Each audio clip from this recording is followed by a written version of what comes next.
So good morning guys. तो चलिए start करते हैं आज के यानी कि 14 अगस्त के इंपॉर्टेंट करंट अफेयर्स को। तो इस प्रश्न में पूछ रहे हैं कि अभी किशोरियों को सैनिटरी नैपकिन खरीदने के लिए नगद राशि प्रदान करने वाला पहला राज्य कौन सा बन गया है। तो आंसर होगा मध्य प्रदेश।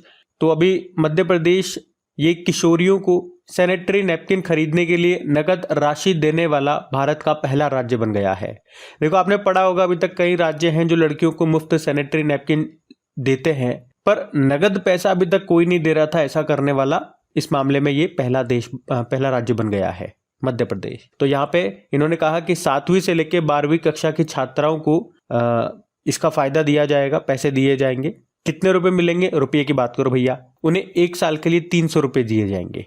अच्छा, साथ में मैं आपको ये भी बता दूं कि इससे पहले मध्य प्रदेश ने मासिक धर्म के दौरान स्वच्छता और समग्र मासिक धर्म प्रबंधन के बारे में जागरूकता पैदा करने के लिए उदिता नाम से एक योजना शुरू की थी 2016 में, 1 नवंबर 2016 को। अच्छा, पहले मैं आपको इसी से संबंधित 2-4 प्रश्न बताता हूं, चीजों को लिंक करके हम कुछ प्रश्न याद करेंगे। जैसे कि अगर पूछे कि भारत का पहला सैनिटरी नैपकिन मुक्त गांव कौन सा बना था, केरल का कुंभलांगी गांव। अगर पूछे पीरियड्स प्रोडक्ट्स को फ्री करने वाला दुनिया का पहला देश कौन सा बना था, तो आंसर होगा स्कॉटलैंड। और नाबार्ड ने कहां पर my pad my right program launch किया था, तो आंसर होगा लेह लद्दाख में। आपको याद होता अम्मा और बहिनी योजना मैंने आपको कई बार बताया है, सिक्किम ने इसको शुरू किया था। तो बहिनी योजना से यहाँ पे मतलब है इसमें 9वीं कक्षा से ऊपर की छात्राओं को मुफ्त सैनिटरी नैपकिन दिए जाते हैं। तो ये तो प्रश्न से संबंधित कुछ और भी प्रश्न थे, मैंने आपको रिवाइज कराए। हम यहाँ पे मध्य प्रदेश की बात करते हैं। देखो मध्य प्रदेश की कैपिटल भोपाल है, मुख्यमंत्री आप जानते हो मोहन यादव बन गए और गवर्नर है मंगूभाई छगनभाई पटेल। आपको याद हो तो मध्य प्रदेश ने लाडली बहना योजना शुरू की थी। लाडली बहना आवास योजना भी यहीं की है। और अभी प्रधानमंत्री स्वनिधि योजना के कार्यान्वयन में टॉप पे मध्य प्रदेश रहा था, पढ़ा था हमने। लोकपथ मोबाइल एप्लीकेशन को अभी एमपी ने लॉन्च किया था। हमारे जो गृह मंत्री अमित शाह, उन्होंने 55 जिलों के लिए प्रधानमंत्री कॉलेज ऑफ एक्सीलेंस का उद्घाटन किया था यहाँ पे। और दुनिया की पहली वैदिक घड़ी स्थापित की गई उज्जैन में। मध्य प्रदेश ने ही बैगलेस पहल शुरू की थी। देश का पहला आईआईटी सैटेलाइट कैंपस ये कहाँ पे स्थापित होगा, आईआईटी इंदौर में। रानी दुर्गावती अन्न प्रोत्साहन योजना यहाँ पे शुरू हुई थी। मध्य प्रदेश में जो ओमकारेश्वर स्थान है वहां पे आदि शंकराचार्य जी की 108 फुट ऊंची स्टैचू का उद्घाटन किया गया था नर्मदा नदी के किनारे। यहाँ पे मुख्यमंत्री कृषक मित्र योजना शुरू हुई थी। आपको याद होगा भारत की पहली ऑनलाइन गेमिंग एकेडमी ये कहाँ पे खुलेगी, मध्य प्रदेश में ही। तो मध्य प्रदेश से संबंधित कुछ और करंट अफेयर्स के प्रश्न मैंने आपको यहाँ पे रिवाइज कराए, इनको ध्यान में रखिएगा। अगला प्रश्न देखते हैं। फिर पूछ रहे हैं अभी हाल ही में भारत सरकार के द्वारा लॉन्च होने वाली दूसरी परमाणु पनडुब्बी कौन सी है, तो आंसर होगा आईएनएस अरिघात। तो भारत की ये दूसरी परमाणु पनडुब्बी ये जल्द लॉन्च होने वाली है और इसका नाम आईएनएस परिघात होगा। इस साल के एंड तक ये लॉन्च हो जाएगी।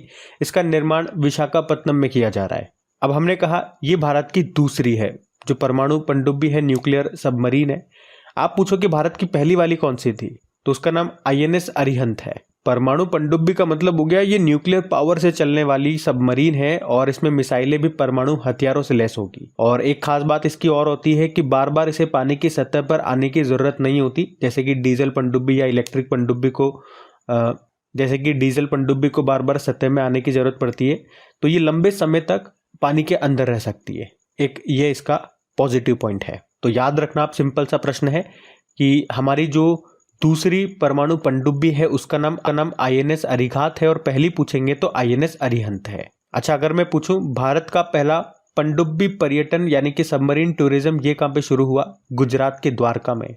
आपको याद है अभी ताइवान देश ने अपनी पहली घरेलू निर्मित पनडुब्बी लॉन्च की थी, उसका नाम क्या है, उसका नाम हाईकुन है। और आईएनएस अर्नाला ये देश की पहली एंटी सबमरीन कॉर्वेट है। कॉर्वेट एक तरह का शिप ही है। और आईएनएस अग्रे और आईएनएस अक्षय की बात करेंगे। आईएनएस मतलब क्या होता है, इंडियन नेवल शिप।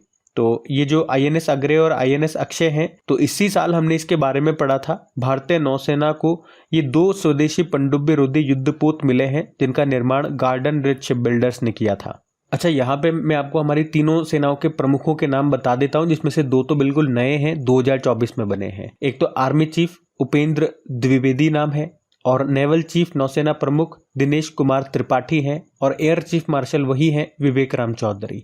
तो इनके नाम ध्यान में रखिएगा। और हमारा जो पहला स्वदेशी विमान वाहक पोत है उसका नाम INS विक्रांत है, ये भी याद रखना। अगला प्रश्न देखते हैं। फिर पूछ रहे हैं अभी हाल ही में विश्व अंगदान दिवस ये कब मनाया गया? तो आंसर होगा 13 अगस्त को। तो हर साल 13 अगस्त को वर्ल्ड ऑर्गन डोनेशन डे के रूप में मनाया जाता है। थीम क्या है? Be the reason for someone's smile today. अच्छा, आपको याद होगा भारत में हमने जो अंगदान दिवस मनाया था, इंडियन ऑर्गन डोनेशन डे, वो कब मनाया था? 3 अगस्त को मनाया था। और 2 प्रश्न और बता रहा हूँ, ध्यान से सुनना। ऑर्गन डोनेशन के मामले में अभी हमने देखा टॉप पे कौन सा राज्य रहा था? तेलंगाना। और ऑर्गन डोनेशन यानी कि अंगदान की संख्या में वृद्धि के लिए भी किसे जीवन दान पुरस्कार मिला था? तो आंसर हो जाएगा आंध्र प्रदेश। तो ये तो अंगदान से संबंधित 2-3 करंट अफेयर्स के प्रश्न मैंने आपको रिवाइज करा दिए। बाकी डे वाला प्रश्न है, तो चलो अगस्त में जो भी अभी तक डेज हमने मनाए हैं वो सारे मैं आपको रिवाइज करवाता हूँ। अगर इनको मेरे साथ याद करना चाहते हो तो मेरे साथ साथ बोलना। देखो, 1 अगस्त को 4 दिवस थे। राष्ट्रीय पर्वतारोही दिवस, world wide web day, world lung cancer day, मुस्लिम महिला अधिकार दिवस। 3 अगस्त को इंडियन ऑर्गन डोनेशन डे, 6 अगस्त को हिरोशिमा दिवस, 7 अगस्त को नेशनल हैंडलूम डे, राष्ट्रीय हथकरघा दिवस, 7 अगस्त को भाला फेंक दिवस, 8 अगस्त को भारत छोड़ो आंदोलन दिवस या इसे आप अगस्त क्रांति दिवस या क्विट इंडिया मूवमेंट डे भी कह सकते हो। 9 अगस्त को अंतर्राष्ट्रीय आदिवासी दिवस मनाया और 9 अगस्त को नागासाकी डे। 10 अगस्त को वर्ल्ड लायन डे था। अभी 12 अगस्त को एक तो अंतर्राष्ट्रीय युवा दिवस और अंतर्राष्ट्रीय हाथी दिवस मनाया था। तो ये अभी तक के अगस्त के इंपॉर्टेंट डेज है, ध्यान में रखना। अगला प्रश्न देखते हैं। फिर आपसे पूछ रहे हैं अभी हाल ही में भारत का पहला मीथेन खाने वाला बैक्टीरिया जिसका नाम है मिथेनोट्रॉप्स, ये कहाँ पे खोजा गया? तो आंसर होगा महाराष्ट्र में। तो अभी महाराष्ट्र के पुणे के पश्चिमी घाट और वेताल टेकड़ी के चावल के खेतों और आर्द्र भूमियों से भारत के पहले स्वदेशी मीथेन खाने वाले बैक्टीरिया की खोज की गई है और इसका नाम मिथेनोट्रॉप्स रखा है।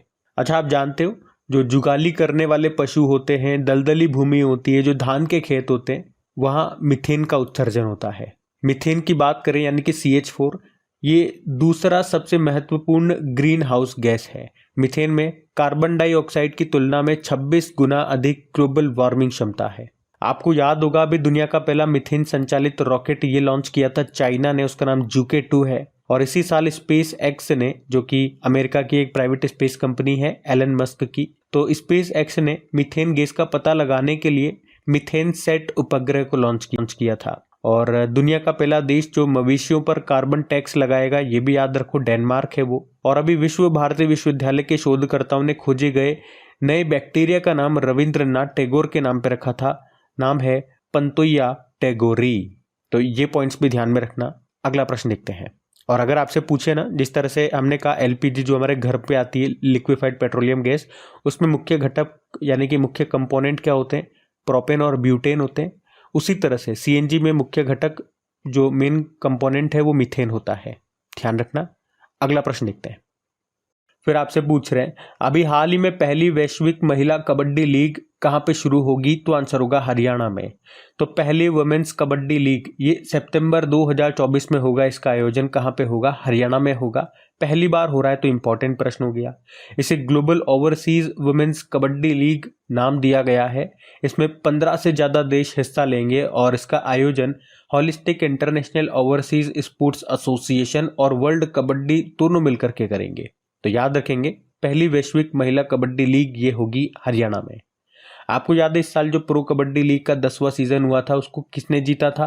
पुनेरी पल्टन ने हरियाणा स्टीलर्स को हराया था। और एशियन कबड्डी चैंपियनशिप 2023 जो कि साउथ कोरिया में हुआ था, उसको भारत ने जीता था, ईरान को हराया था। और 2025 में जो कबड्डी वर्ल्ड कप होगा वो जरूर याद रखना, इंग्लैंड में होगा। और जो पिछले साल हमने देखे एशियन गेम्स 2022 हुए तो 2023 में थे। कहाँ पे? हांगजाऊ चाइना में। उसमें जो भारत की जो पुरुषों की कबड्डी टीम है और महिलाओं की कबड्डी टीम है, दोनों ने गोल्ड जीता था। और हरियाणा से याद आएगा, अभी पिछले साल विजय हजारी ट्रॉफी 2023-24 का आयोजन हुआ था, उसको हरियाणा ने ही जीता था। क्रिकेट से संबंधित है ये विजय हजारी ट्रॉफी, याद रखना। यहाँ पे हरियाणा ने पूछे किसे हराया, तो राजस्थान को। और इसी साल हमने पढ़ा था कि अभी 14वीं सीनियर महिला हॉकी नेशनल चैंपियनशिप 2024 हुआ था, उसको भी हरियाणा ने जीता था, वहां पे महाराष्ट्र को हराया था। आपको पता ही होगा अभी हरियाणा के 11वें नंबर के मुख्यमंत्री कौन है? नायब सैनी है। इनसे पहले थे मनोहर लाल खट्टर जी, उनको कैबिनेट मंत्री बना दिया गया। कौन सा मंत्रालय? तो पावर और हाउसिंग मंत्रालय उनको दे दिया गया। तो ये सारे पॉइंट्स मैंने आपको यहाँ पे रिवाइज भी करवाए और ये भी बता दिया, ध्यान में रखना। अगला प्रश्न देखते हैं। फिर पूछ रहे हैं, अभी हाल ही में भारत ने किस देश के मुनाल उपग्रह के प्रक्षेपण, उसके लॉन्चिंग के लिए समझौता किया है? तो आंसर होगा नेपाल। तो अभी विदेश मंत्रालय और न्यू स्पेस इंडिया लिमिटेड के बीच में नेपाल के मुनाल सैटेलाइट को लॉन्च करने के लिए एक MOU साइन हुआ, मेमोरेंडम ऑफ अंडरस्टैंडिंग, यानी कि एक समझौता हुआ, एक एग्रीमेंट हुआ। तो इस मुनाल सैटेलाइट को नेपाल में Nepal academy of science and technology ने डेवलप किया है और भारत इसको लॉन्च करेगा, इतना सा याद रखना है। तो मुनाल उपग्रह ये किस देश का है? नेपाल का है। तो इसका इस्तेमाल धरती की सतह पर वनस्पति घनत्व का डेटाबेस बनाने में किया जाएगा। अच्छा, यहाँ पे मैं आपको कुछ सैटेलाइट्स बताऊंगा जिनको भारत ने लॉन्च किया था। हम देखेंगे उनको किस लॉन्च व्हीकल से हमने लॉन्च किया था और वो किस देश के सैटेलाइट्स हैं। पहले हम नेपाल की जरा सी बात कर लेते हैं, स्टैटिक देख लेते हैं। कैपिटल इसके काठमांडू है और आप जानते हो यहाँ पे सार्क का मुख्यालय मिलेगा। नेपाली रुपया करेंसी होती है। प्रेसिडेंट है रामचंद्र पौडेल और यहाँ पे प्रधानमंत्री KP शर्मा ओली है। आपको याद होगा NVS-01 सैटेलाइट को हमने किससे लॉन्च किया था? GSLV F-12 से। अर्थ ऑब्जर्वेटरी सैटेलाइट 07, जानूस 01 और आजादी सेट 2 को SSLV D2 से। SSLV मतलब स्मॉल सैटेलाइट लॉन्च व्हीकल। अभी आपको याद होगा SSLV D3 से हम लॉन्च करेंगे अर्थ ऑब्जर्वेटरी सैटेलाइट 08 को। कब? अभी 15 अगस्त को। और INS-2B सैटेलाइट ये भूटान का है, इसे हमने PSLV C54 से लॉन्च किया था। टेलियोस 2 सिंगापुर का सैटेलाइट था, PSLV C55 से हमने लॉन्च किया था। DSSAR सैटेलाइट ये सिंगापुर का ही था, इसको हमने PSLV C56 से लॉन्च किया था। हमारा जो पहला सूर्य मिशन है आदित्य L1, इसको हमने PSLV C57 से लॉन्च किया था। एक्सपोसेट को PSLV C58 से लॉन्च किया था और इनसेट 3DS सैटेलाइट को GSLV F14 से लॉन्च किया था। तो ये भी ध्यान में रखना। अगला प्रश्न देखते हैं। फिर पूछ रहे, अभी हाल ही में नटवर सिंह का निधन हो गया, वे क्या थे? तो वे हमारे पूर्व विदेश मंत्री थे नटवर सिंह और अभी 95 ईयर की उम्र में उनका निधन हो गया। वे 2004 और 5 के दौरान भारत के विदेश मंत्री थे। उस समय प्रधानमंत्री मनमोहन सिंह थे। इनका जन्म राजस्थान में हुआ था, राजस्थान के भरतपुर में, और वे पाकिस्तान, अमेरिका और यूनाइटेड नेशन में भी भारत के राजदूत रहे थे। पद्म भूषण इनको मिला था 1984 में।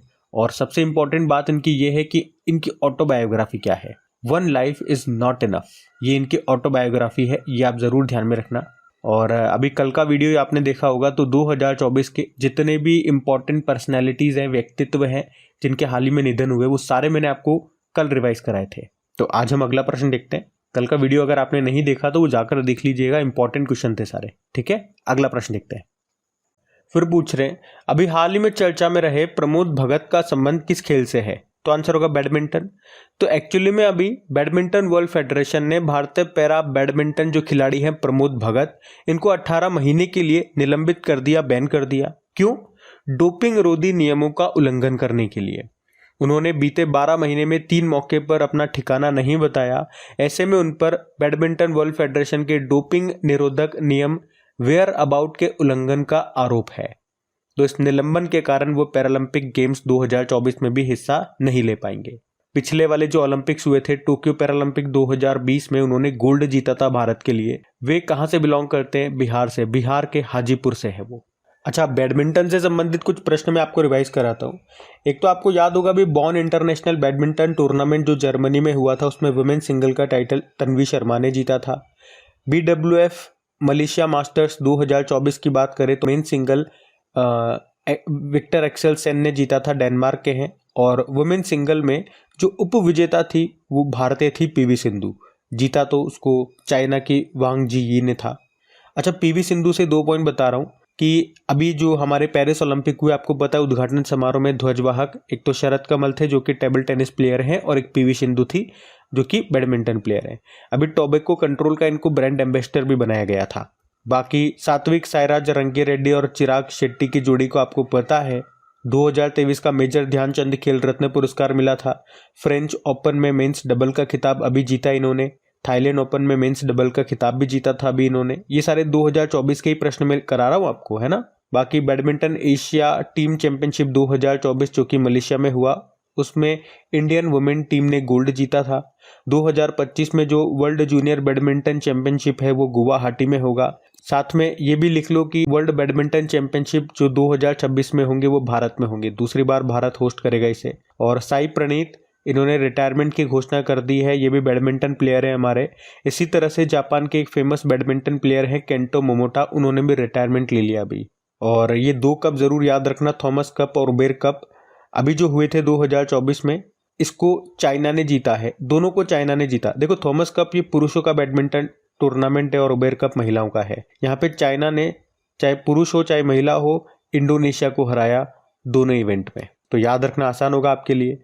और बैडमिंटन से संबंधित कुछ कप्स की बात करें तो थॉमस कप हो गया, उबेर कप हो गया, Sudirman cup, Narang cup, Rahmatullah cup, Chadha cup हो गया सब। बैडमिंटन एसोसिएशन ऑफ इंडिया की बात करें, स्थापना 1934 में होती है, नई दिल्ली में मुख्यालय है। हेमंत बिस्वा शर्मा जो कि असम के मुख्यमंत्री हैं वो यहाँ के हेड भी है।